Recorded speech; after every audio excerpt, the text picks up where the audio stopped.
Cordial saludo a todos los oyentes de Radio María. Un día más, con la gracia del Señor, proseguimos el comentario del Catecismo de nuestra Madre la Iglesia. Nos adentramos en una nueva petición del Padre Nuestro. La petición sexta: no nos dejes caer en la tentación. Es a partir del punto 2846. Sabéis que el Padre Nuestro tiene 7 peticiones, tal y como nosotros tenemos esa versión del Padre Nuestro, porque es cierto que en los Evangelios hay una versión distinta según San Mateo y según San Lucas. La versión de San Lucas es como más resumida. La de San Mateo es la que explaya las 7 peticiones, que es la que ha llegado a la liturgia y a la forma catequética de ser expresada esta oración. En cualquier caso, también el número 7 es obvio que tiene pues, un cierto sentido simbólico. Es la cifra perfecta en la cultura judía. Pero bueno, también hay que decir que las peticiones que se hacen en Mateo, que no están en Lucas, que son la de hágase tu voluntad y líbranos del mal, pues son peticiones que están muy asumidas por el resto de las otras peticiones. En realidad, cuando hablamos de 7 peticiones del Padre Nuestro, están todas muy conexas entre ellas. Se incluyen, se implican una con la otra. No son temas distintos, no son temas que no tengan que ver uno con el otro. Por ejemplo, santificado sea tu nombre, pues tiene mucho que ver con hágase tu voluntad, porque que Dios sea santificado, explicábamos en su día, quiere decir que yo le santifique a Dios con mi vida. Luego, eso es hágase tu voluntad. Dios quiere que yo sea santo.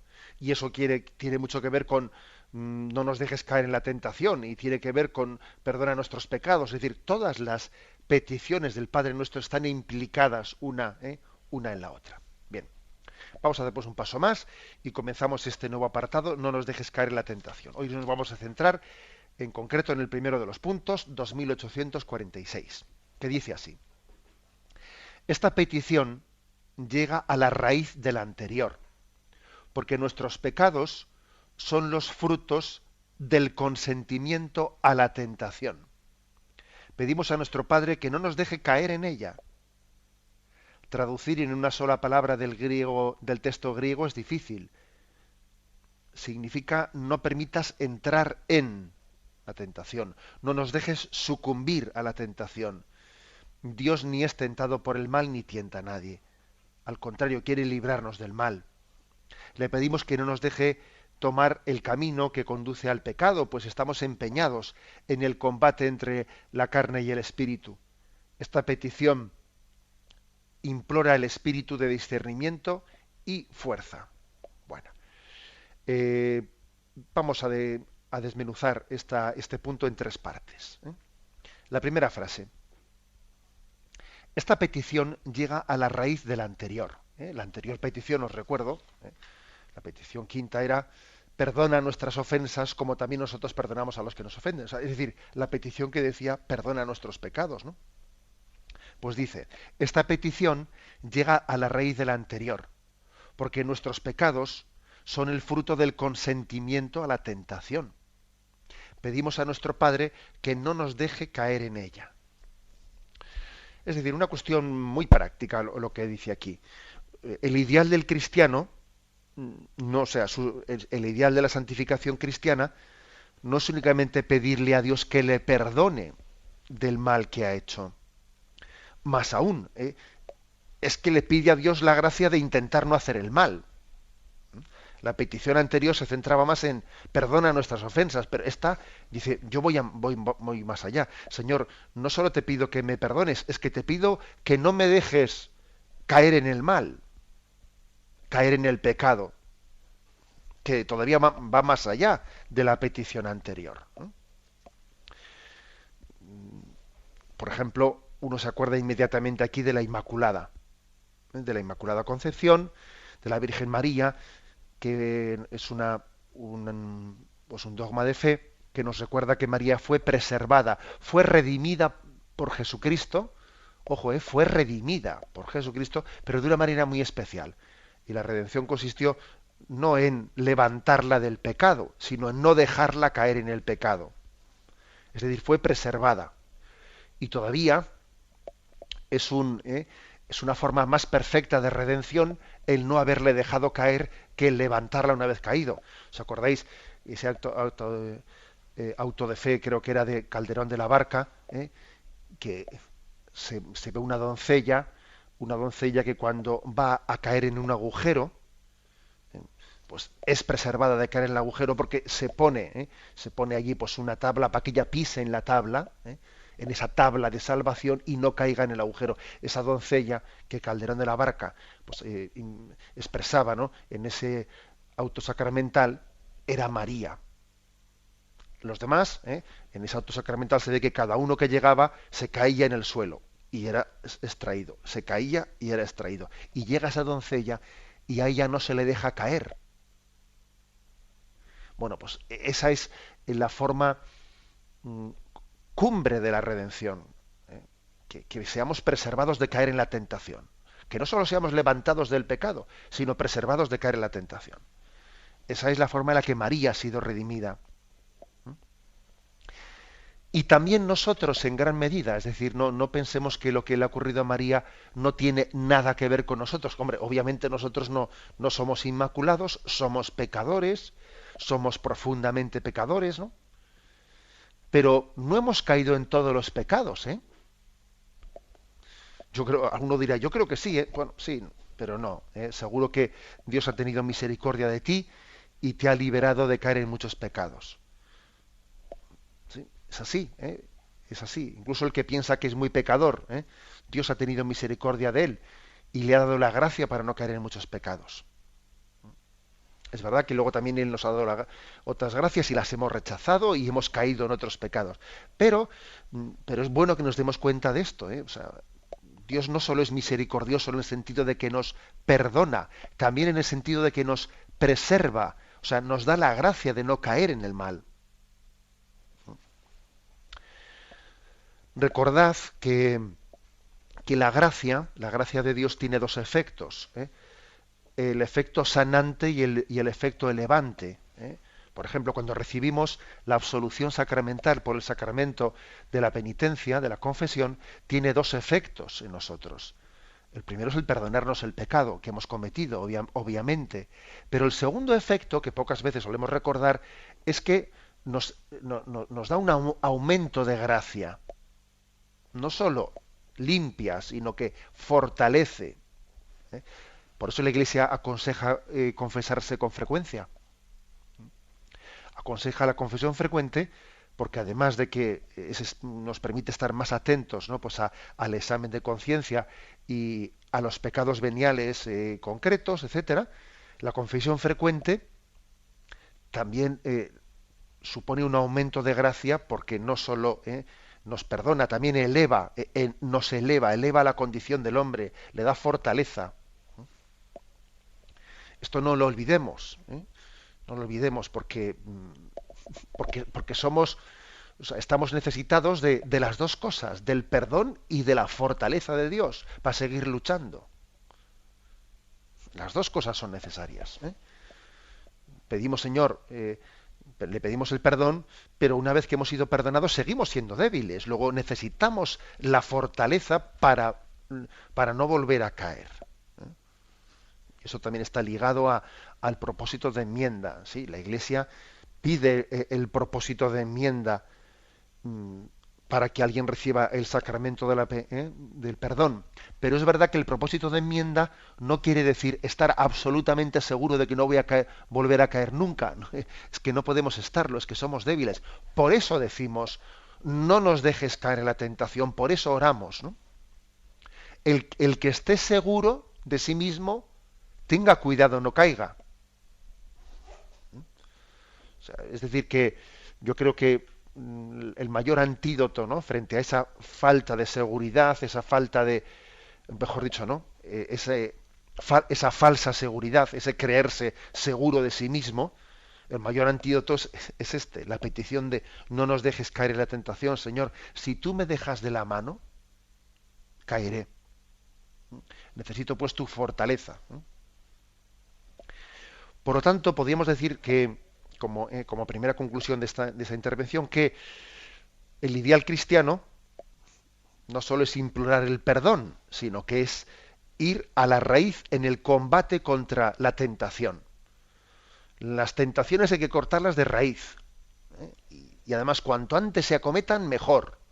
No conviene que, que afrontemos la lucha contra la tentación cuando ya tenemos el nubarrón encima. Tenemos el nubarrón encima y ya es muy, muy fácil que caigamos, porque ya estamos ya casi mojados. Te metes dentro de la nube y ya casi antes de que empiece a llover, si ya estás empapado.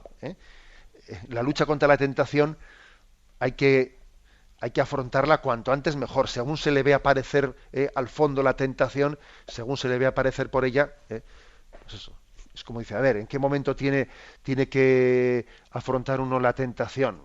Pues el que tiene la tentación del alcohol, cuando ya ha agarrado con la mano el vaso. No, tiene que intentar que sea antes. ¿eh?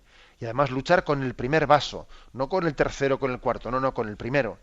Y si estamos luchando por la pureza, pues, mira, mal asunto si ya comienzas a ver una película deshonesta y entonces ya estamos ya en no sé qué posición, bueno, voy a cambiar este canal. Mal asunto. O sea, lo mejor es que, lo mejor no, o sea, lo prudente es que uno afronte la tentación en la raíz, en el primer momento, o cortando una conversación de crítica sin dejar que vaya más adelante, o tal. O sea, creo que no nos dejes caer en la tentación supone también una radicalidad evangélica por nuestra parte.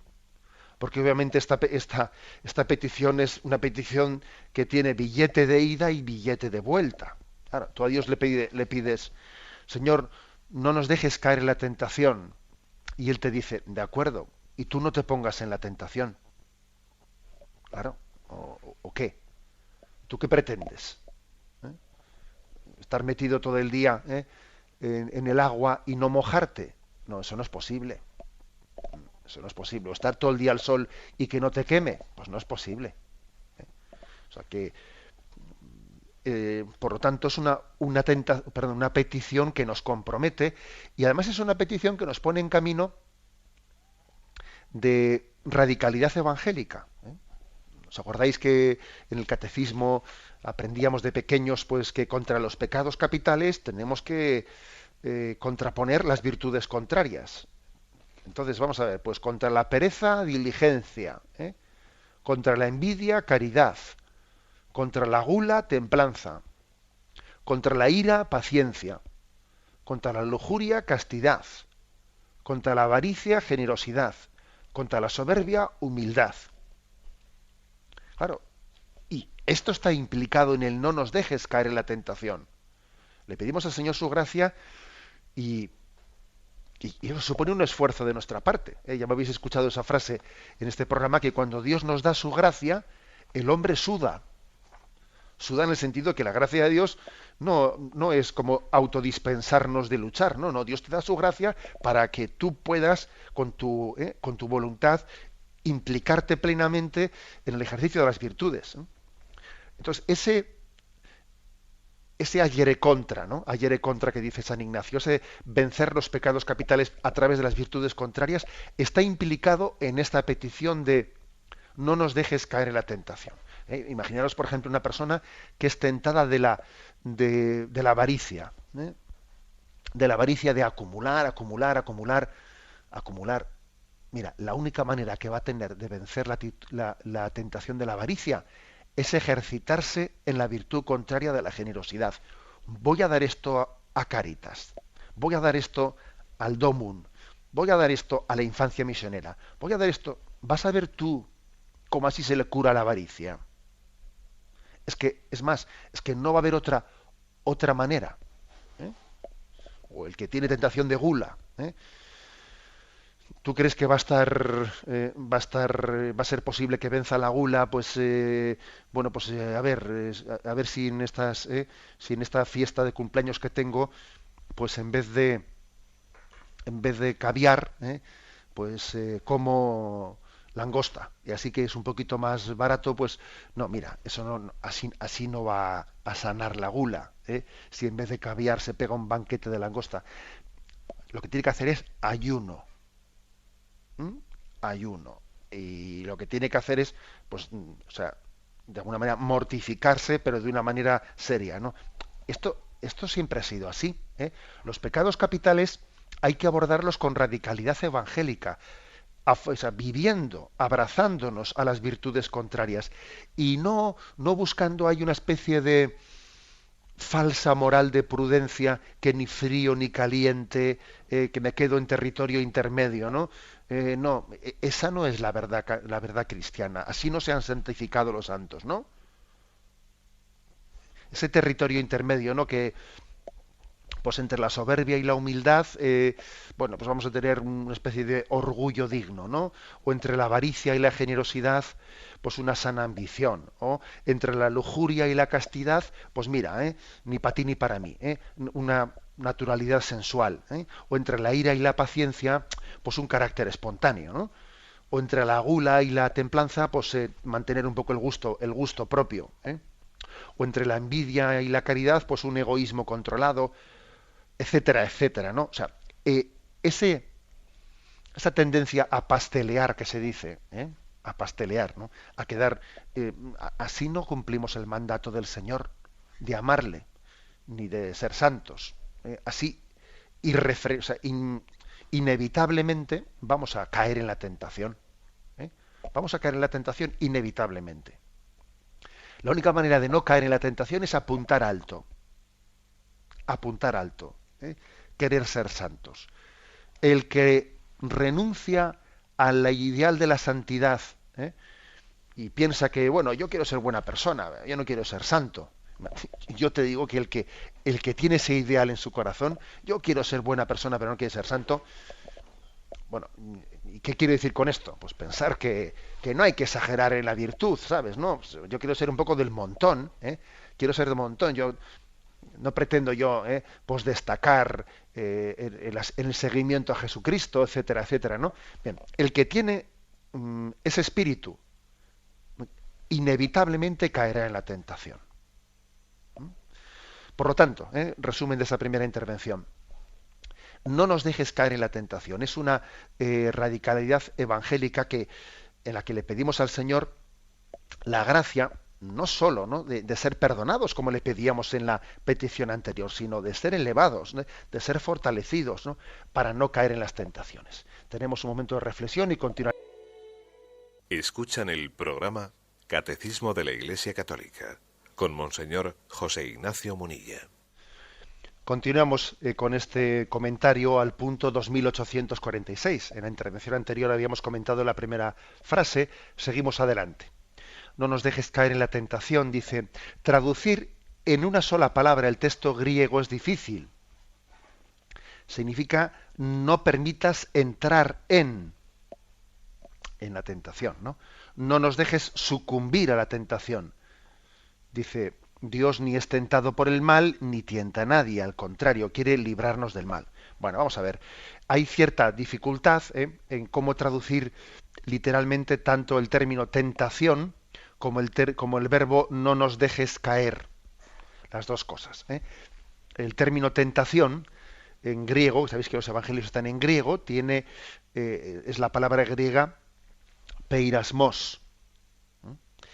¿Cuál es el sentido preciso de la palabra peirasmos, la palabra griega?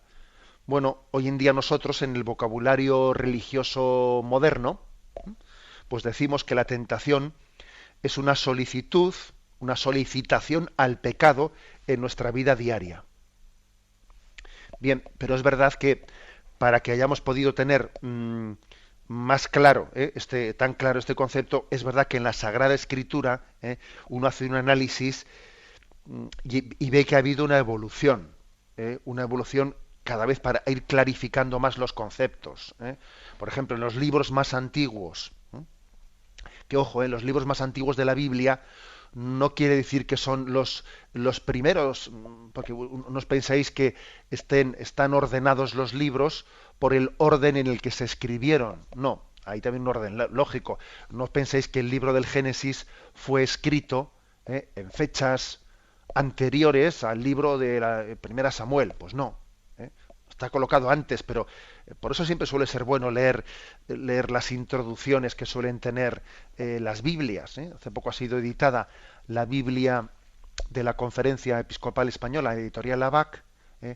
Bueno, y una de las cosas que más se señalaron en el momento de presentar el libro es las introducciones que tiene cada libro, que, que nos dan un contexto histórico en el que cuando fue escrito pues una Biblia, ¿no? Bien, pues a lo que iba.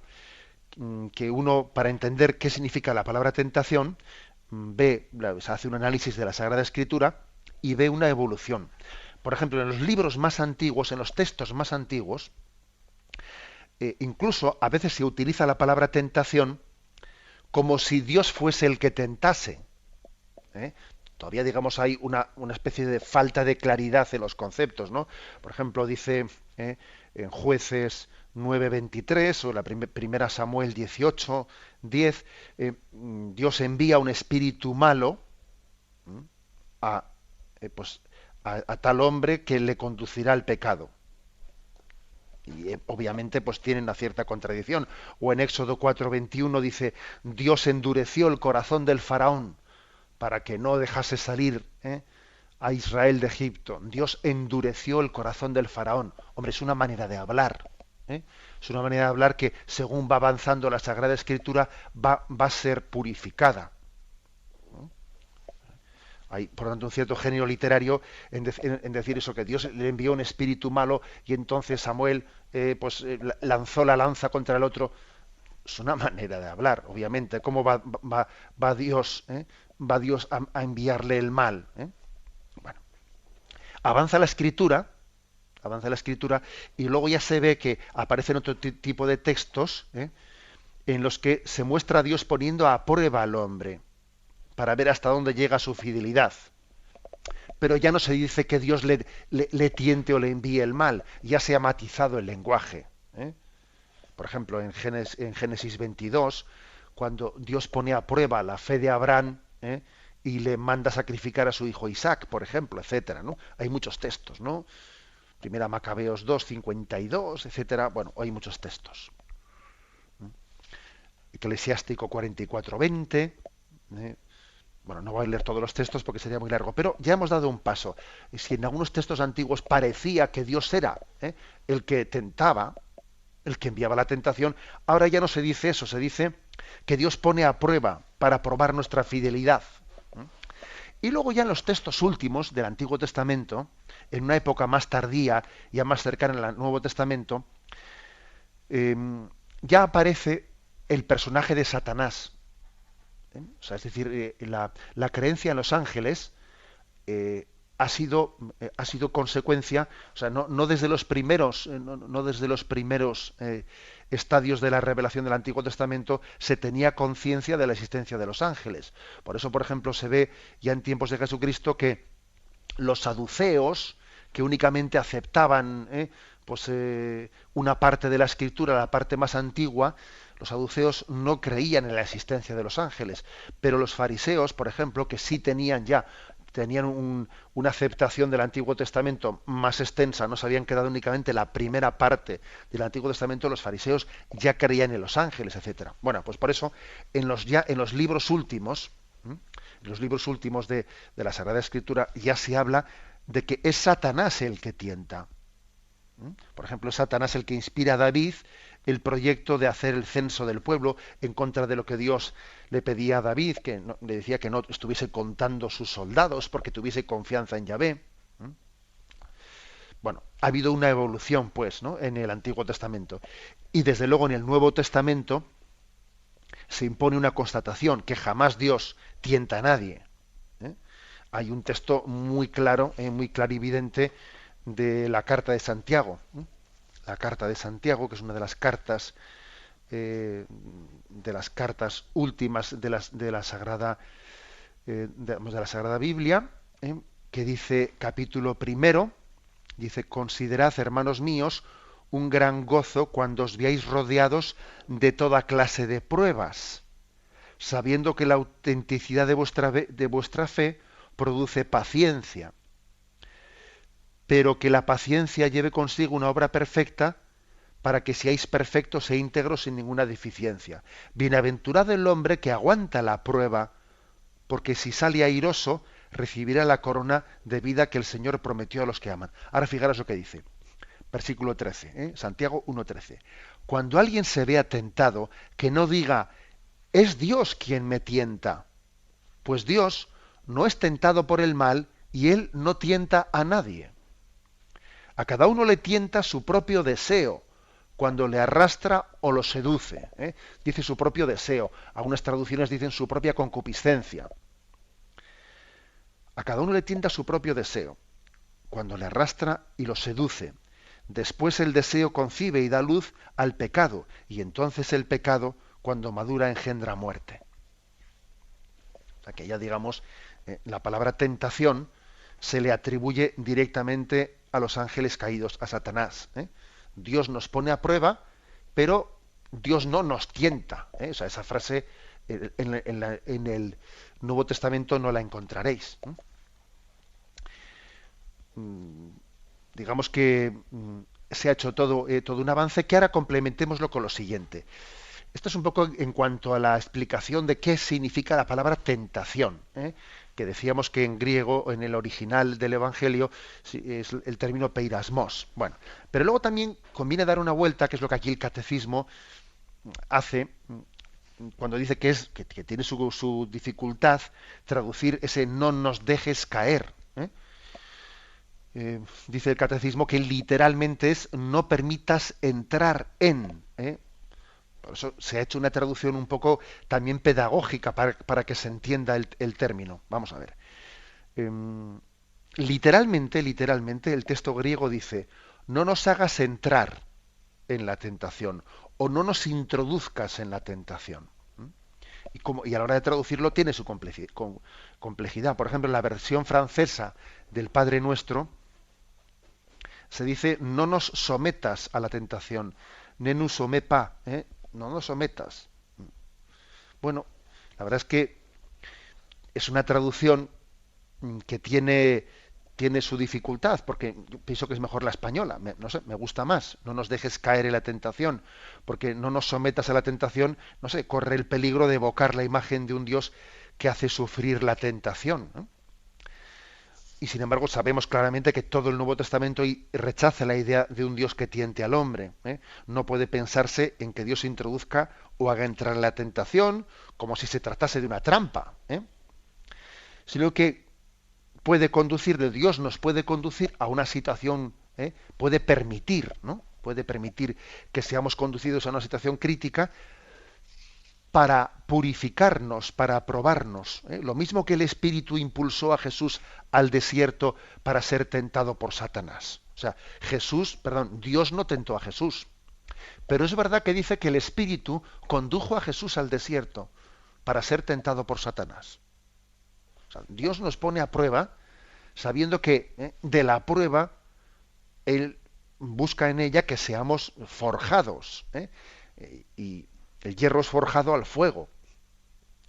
El hierro no se le puede dar forma si no es puesto al fuego. Es verdad que también existe riesgo de que se rompa, pero si no se hubiese puesto al fuego no puede ser moldeado. Según esta interpretación, digamos, ¿no? Pues el discípulo de Jesús le pide a Dios no ya verse libre de la prueba, ¿no?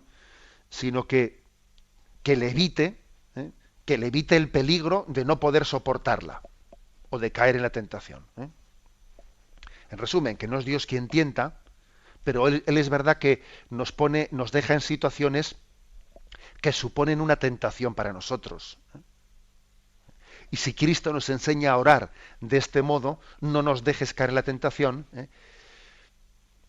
pues sencillamente es porque Él tiene conciencia de que necesitamos saber que Dios está con nosotros en todo momento, que no estamos solos. A veces el cristiano tiene la tentación de decir ¿dónde está Dios? Y la confianza incondicional es el único camino de salvación. Pero es verdad que es un camino que a veces bordea el precipicio de la revuelta, de la rebelión contra Dios. Pero no, nosotros vamos a vencer la tentación de la desconfianza en Dios diciendo, Señor, no permitas que sea probado o que sea tentado por encima de mis fuerzas. Tú, Señor, yo acepto tus pruebas, tú sabes más, pero solo te pido que no me dejes solo en ellas. No me dejes solo en las pruebas, no me dejes de la mano. Esto es lo que estamos pidiendo. Es decir, que se ha hecho al final una traducción de la expresión literal, no nos dejes entrar en la tentación, como eso nos suena un poco raro, porque parece que es como si la tentación fuese una habitación, ¿no? Una habitación en la que se entra en ella. Bueno, pues se ha traducido de esta forma. Es un semitismo, una manera de hablar, que la hemos traducido por el no nos dejes caer en la tentación. Algunos le han dicho también, presérvanos de entrar en la perspectiva del tentador. Según una tradición antigua, por cierto, Jesús habría dicho, la última noche, es una tradición, no consiste, no es palabra de Dios, obviamente, ¿no? Pero sí que existe esta tradición de que Jesús, la última noche en Gesemaní,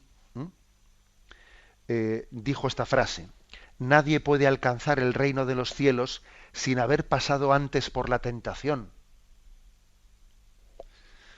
Y Jesús, en Gesemaní, precisamente, lo que pide a Dios es no ser tentado, no ser probado, sino tener la fuerza para vencer esa tentación.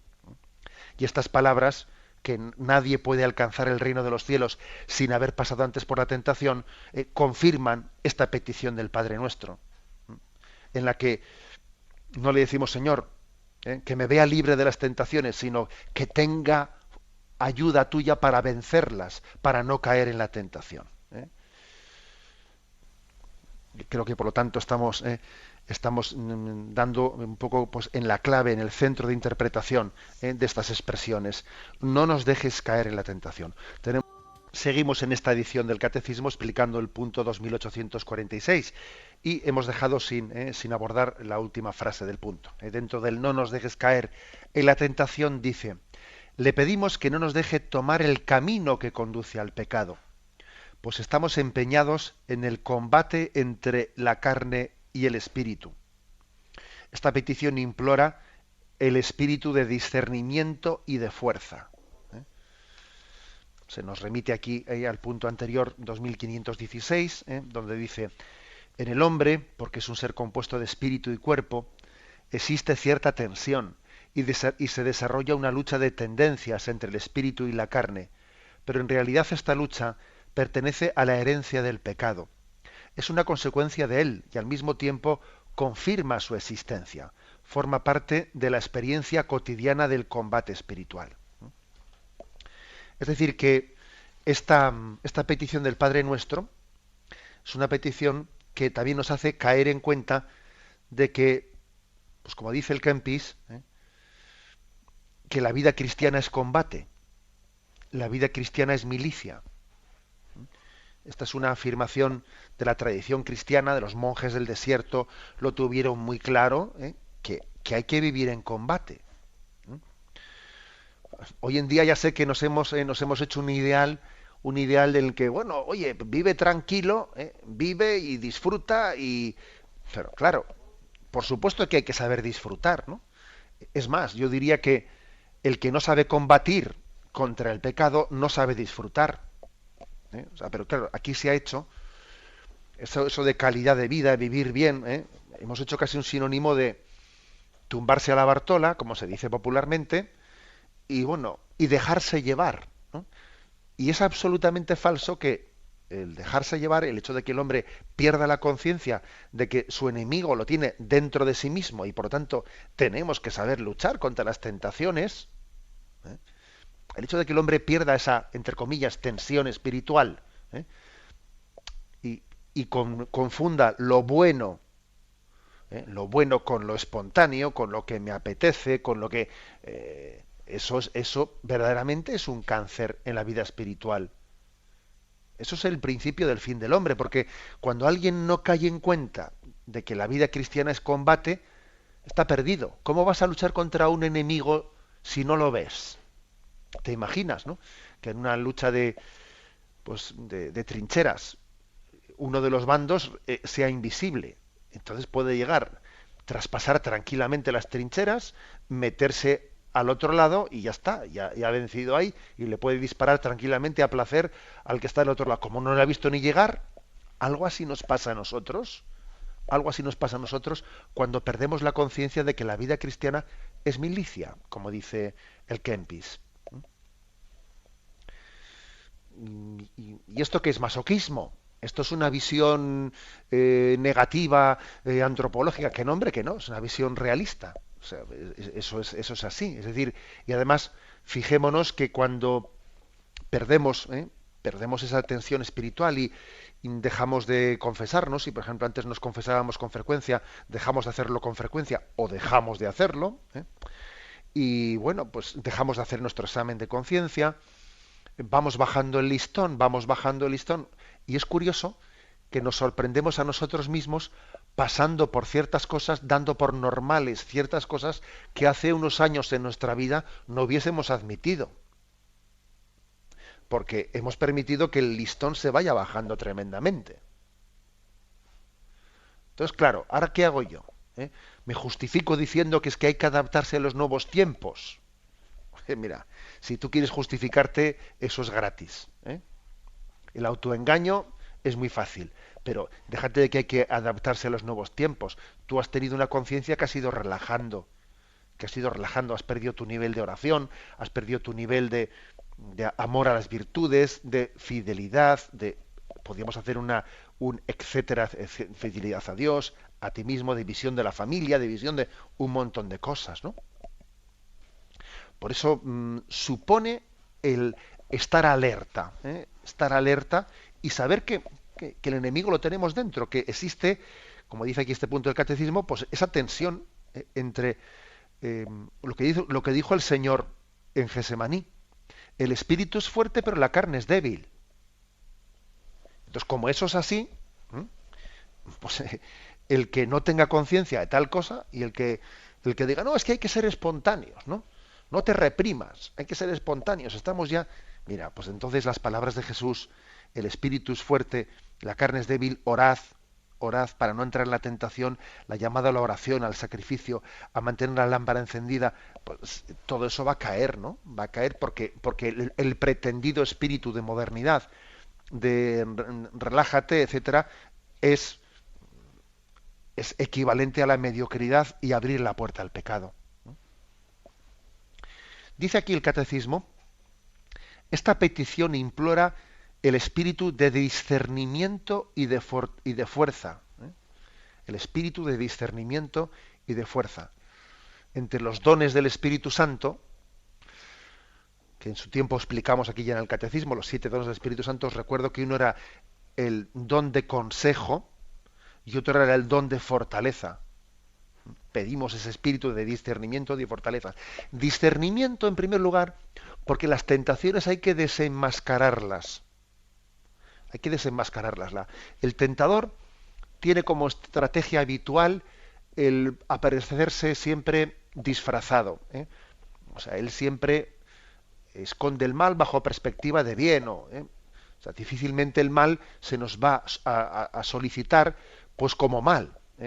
Mira, elige esto que es malísimo. Hombre, las cosas no suelen ser así. Más bien es, mira, elige esto que te lo vas a pasar bien, elige esto que así también tú te mereces este descanso, también tú te mereces no sé qué. Si lo hace todo el mundo, si lo hace no sé qué, si.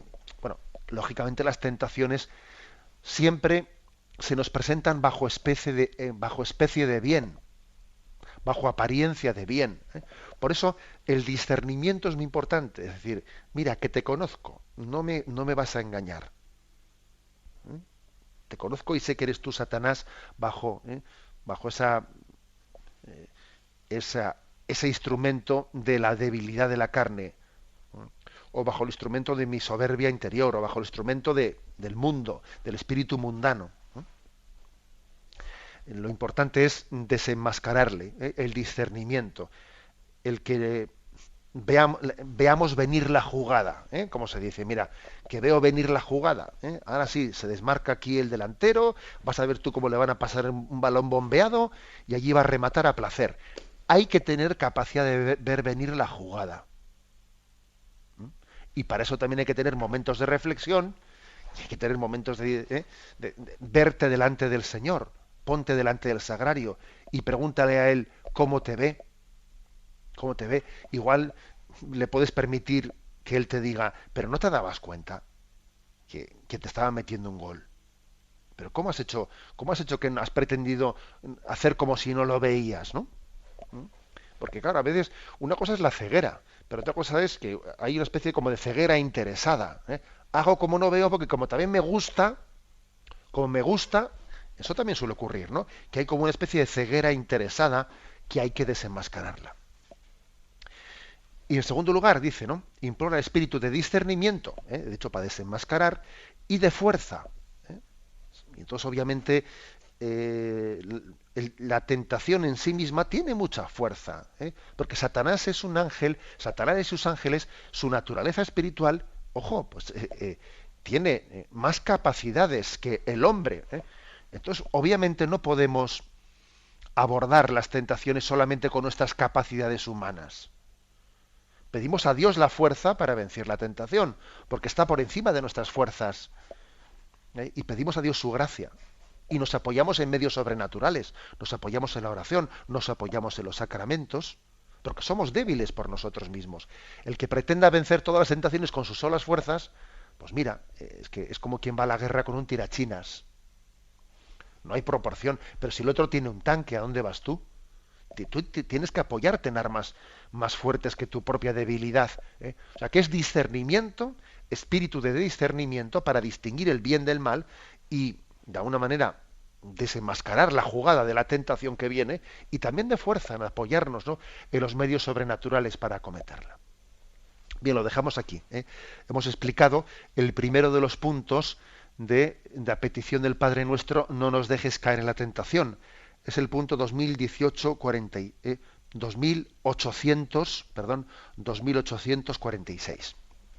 Damos ahora paso a la intervención de los oyentes. Podéis llamar para formular vuestras preguntas al teléfono 917-107-700. 917. ¿Pero qué? Adelante, adelante, le escuchamos. Pero es que yo no lo entiendo. Que tengo... A ver, usted ya está en antena, ya puede hablar ya directamente. Mire. A ver, adelante. Monseñor, yo pero oigo otra voz. Pues habrá algún problema. Entonces, vamos a ver si igual pasan a otra a ver si ahora usted puede escuchar bien. O lo que voy a hacer es quitar esto. Eso, quite su radio, exactamente, porque se está usted oyendo por el eco de la radio. A ver ahora. Quitado. Ya está, adelante. Que quería decirle 2 o 3 cosas. La primera es que estos días he oído, decía usted, aunque no te confieses, si son pecados veniales, que se perdonan, y no me acuerdo cómo dijo. De varias maneras. Sí, adelante, sí. La segunda es que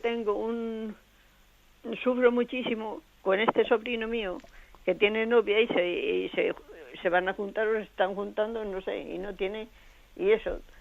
No, era que yo lo bauticé y fui la madrina de la confirmación y no no les puedo decir nada. No puedo decir nada y yo sufro muchísimo. De acuerdo. Bien, ¿y alguna cosita más quería decir? Y luego después esto del no nos dejes caer en la tentación. Pues es que esto tiene mucho misterio, porque es que, Padre, Dios no nos puede dejar que nos tiente el demonio más de lo que podemos, ¿no? De acuerdo, pues vamos a intentar así muy brevemente responder a cada una de las 3 cosas. Y comenzando por la última, pues obviamente eso es lo que la Sagrada Escritura afirma, ¿no? Que el hombre, Dios no permite que seamos tentados por encima de nuestras fuerzas. Pero es verdad que nosotros, al pedirle a Dios la gracia para no caer en la tentación, nos ejercitamos en ello, porque claro, no se trata únicamente de pensar ya me ayudará Dios, y yo tengo que darle pedales a la bici, como se dice, o sea, yo tengo que esforzarme, yo tengo que tomarme en serio, no vale únicamente con pedirle la gracia a Dios, es caer en cuenta de que Dios quiere darme la gracia para no caer en la tentación y así yo esforzarme en ello. O sea que también el pedir la gracia, entre otras cosas, es una ocasión para que yo caiga en cuenta que Dios me la ofrece y tengo que esforzarme en acogerla. Bueno, segunda cuestión, el tema de los pecados veniales. Sí, la fe católica dice que los pecados veniales pueden ser perdonados de diversas formas, no solo con el sacramento de la confesión, sino también con obras de caridad, haciendo sacrificios, bueno, y haciendo una oración profunda, con espíritu de contrición. Eso no quiere decir que la Iglesia, pues como también los pecados veniales pueden ser perdonados de otra manera, que la Iglesia aconseje que no los confesemos. No, no, todo lo contrario. La Iglesia aconseja que confesemos también los pecados veniales. Entre otras cosas porque el sacramento de la penitencia no solo nos da el perdón, sino también nos da un aumento de gracia para poder vencer las tentaciones. Y por último, lo que me ha dicho su sobrino, pues obviamente, pues yo ya sé que ese es sufrimiento para todos aquellos que ven que sus seres queridos, hijos o sobrinos o nietos, ¿no?, van por un camino que no es el camino recto, ¿no? Bueno, yo creo que usted, ¿qué tiene que hacer? Pues orar por él por insistencia, decirle una palabra, porque yo pienso que también no decirle nada no es correcto. A mí me parece que tenemos que aprender a tener libertad de espíritu para decir y ser testigos de la fe y decirle, mira, sobrino mío, que yo también soy madrina tuya y también no sé, siento en conciencia, siento mi responsabilidad y quiero decirte que a mí no me parece bien que estés conviviendo con tu novia de esta manera sin estar casados, no me parece bien. Creo que porque la gracia del sacramento distingue lo que es el noviazgo del matrimonio y usted se explica a su manera, y luego obviamente no le va a estar todo el día detrás suyo dándole no, pero el hecho de que usted pueda tener la libertad de decírselo, creo que forma parte de nuestro apostolado. Las cosas se dicen con cariño, pero creo que es bueno decirlas. Damos paso a un siguiente oyente. Buenos días. Buenos días. Adelante, le escuchamos. Soy María Dolores de San Fernando, Cádiz. Adelante. Ya conoce usted mi historia, la de mis hijos. Y yo quería comentarle que mi hija, la mayor, la que estaba viviendo con otras chicas, pues se inseminó y ha tenido mellizos. Entonces, últimamente la relación era nula porque ella me dijo que si no admitía aquí a su pareja, no... Estoy un poco nerviosa. No teníamos relación ninguna, que eso era lo mejor, y no nos relacionábamos durante 3 o 4 meses. Pero se acercaba el momento del parto y yo estaba muy inquieta. Entonces la llamé 2 días antes de Nochebuena. Le pregunté cómo se encontraba y le dije que si quería venir a casa. Me dijo que con su pareja sí. Yo le dije que viniera el día de Navidad y las acogimos aquí. Y bueno, gracias a que la llamé, me enteré de que le hacían la cesárea el Día de los Inocentes, el Día de los Santos Inocentes. Pude estar con ella, he estado cuidando a las niñas, adoro a las niñas porque son mis nietas, son preciosas, han nacido muy bien. Y yo quiero saber si es que he caído en la tentación de la festividad o si lo estoy haciendo bien. Me parece que el amor estaba por encima en este momento de todas las diferencias. Muchas gracias.